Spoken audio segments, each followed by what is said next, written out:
오늘 저는 침묵의 힘에 대해 이야기하고 싶습니다. 우리는 이 세상을 살아가면서 자신의 길에 집중해야 합니다. 고양이는 고양이의 길을, 사자는 사자의 길을, 독수리는 독수리의 길을 말이죠. 그런데 세상에는 소음이 너무 많습니다. SNS, 사람들의 의견, 험담, 비판, 사람들은 말하기를 좋아합니다. 여러분에 대해 이야기하고 여러분의 과거를 들추며 실수를 막 손가락질하며 지적질합니다. 하지만 오늘 저는 여러분께 말씀드리고 싶습니다. 이제 세상의 소리를 멈추고 하나님의 음성에 귀 기울여야 할 때입니다. 지금 우리가 살아가는 세상은 끊임없는 소음으로 가득 차 있습니다. 여기저기서 쏟아지는 이야기들, 온갖 사람들의 의견, 끝없는 정보들, 주변을 둘러보면 누구나 이렇게 살아야 한다, 이걸 해야 한다, 이런 사람이 되어야 한다라고 우리의 정체성을 외부에 있는 사람들이 규정하려고 합니다. 사회, SNS, 친구, 가족, 심지어 모르는 사람들까지 우리의 정체성을 규정하려 합니다. 그런데 그 소음 속에서 우리는 가장 중요한 목소리를 잊어버리곤 합니다. 바로 하나님의 음성입니다. 많은 사람들이 타인의 기대를 맞추려고 너무 많은 에너지를 소비합니다. 인정받기 위해 애쓰고 다른 사람들의 시선을 의식하고 비판에 쉽게 휘둘립니다. 누군가가 자신을 거부하면 그 말에 상처받고 부정적인 이야기를 듣고 의심이 마음속에 스며듭니다. 하지만 우리가 집중해야 할 것은 사람들의 소리가 아니라 하나님의 말씀입니다. 예레미야 3장 26절은 이렇게 말합니다. 사람이 여호와의 구원을 바라고 잠잠히 기다림이 좋도다. 이 말씀은 우리가 세상의 반응에 일일이 신경 쓸 필요가 없다는 것을 알려줍니다.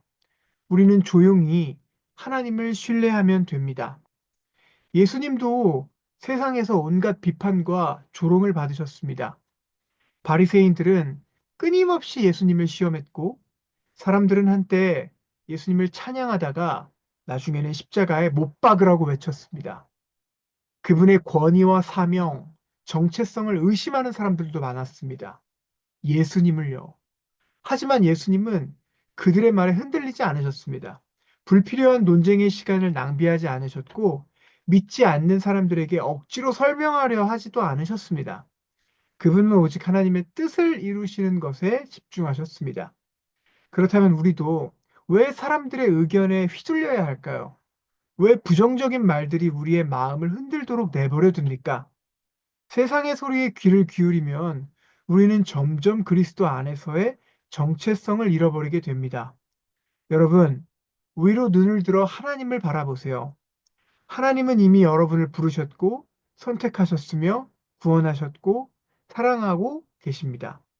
우리는 사람들의 인정을 받을 필요가 없습니다. 하나님의 인정이 충분합니다.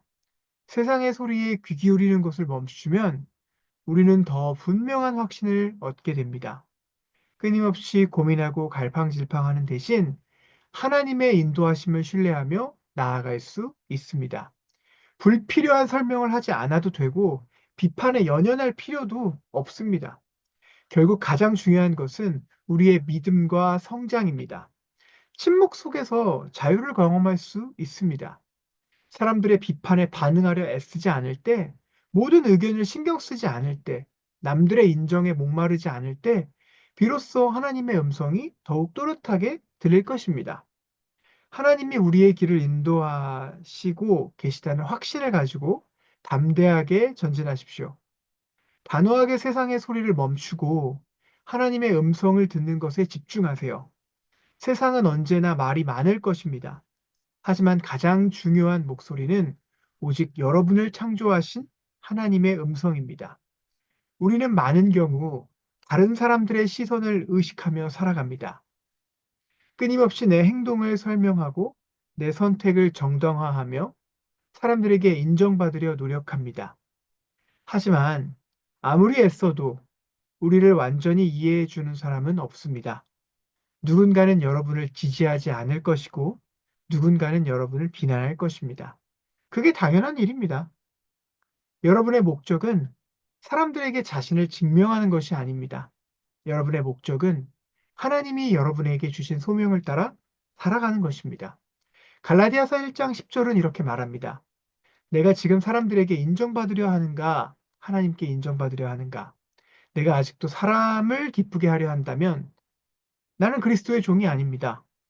여러분이 사람들의 인정이 아니라 하나님의 인정을 바라볼 때 진정한 자유를 누리게 됩니다. 느헤미야가 성벽을 쌓고 있을 때 적들이 그를 방해하려 했습니다. 그들은 느헤미야를 불러내어 말싸움을 하려고 했지만 그는 이렇게 대답했습니다. 나는 지금 중요한 일을 하고 있다. 그러니 내려갈 수 없다. 느헤미야 6장 3절. 여러분도 그와 같은 태도를 가지셔야 합니다. 여러분은 지금 중요한 일을 하고 계십니다. 성장하고 있고 변화하고 있으며 하나님께서 예비하신 목적을 향해 나아가고 있습니다. 그러니 쓸데없는 논쟁에 휘말리지 마세요. 침묵하세요. 집중하세요. 그리고 여러분의 삶으로 하나님의 역사하심을 증명하세요. 남과 비교하지 마세요. 여러분의 길은 여러분만의 것입니다. 다른 사람과 비교하며 낙심하는 대신 어제의 나보다 더 성장하는 것에 집중하세요. 하나님은 지금도 여러분의 삶 속에서 일하고 계십니다. 그리고 여러분이 성장에 멈춘다면, 아니, 성장이 여러분에게 따른다면, 여러분이 성장에 집중한다면 하나님께서 준비하신 축복 속으로 들어가게 될 것입니다. 하지만 집중력을 흐트러뜨리는 것은 사탄이 우리의 목적을 가로막기 위해 사용하는 가장 강력한 무기 중 하나입니다. 여러분이 성장하기로 결심하는 순간, 목표를 향해 나아가기로 선택하는 순간, 방해 요소들이 찾아옵니다. 부정적인 말, 쓸데없는 감동, 다른 사람들의 의견, 심지어 스스로에 대한 의심까지 여러분을 흔들어 놓으려 합니다. 그런데 만약 이런 것들에 집중하다 보면 하나님께서 계획하신 진짜 운명을 결코 이룰 수 없습니다. 사탄이 여러분을 완전히 무너뜨릴 필요는 없습니다. 그저 여러분을 산만하게 만들면 그걸로 충분합니다. 그래서 우리는 쓸데없는 것들을 무시할 줄 알아야 합니다. 잠언 4장 25에서 27절은 이렇게 말씀합니다. 내 눈은 바로 보며 내 눈꺼풀은 내 앞을 곧게 살피라. 내 발이 악한 길을 평탄하게, 내 발이 행할 길을 평탄하게 하며 내 모든 길을 든든히 하라. 좌로나 우로나 치우치지 말고 내 발을 악에서 떠나게 하라. 여러분은 지금 위대한 일을 하고 있습니다. 하나님께서 계획하신 중요한 일을 하고 있습니다. 그러니 집중하세요. 하나님께서 여러분을 인도하고 계십니다. 감사합니다.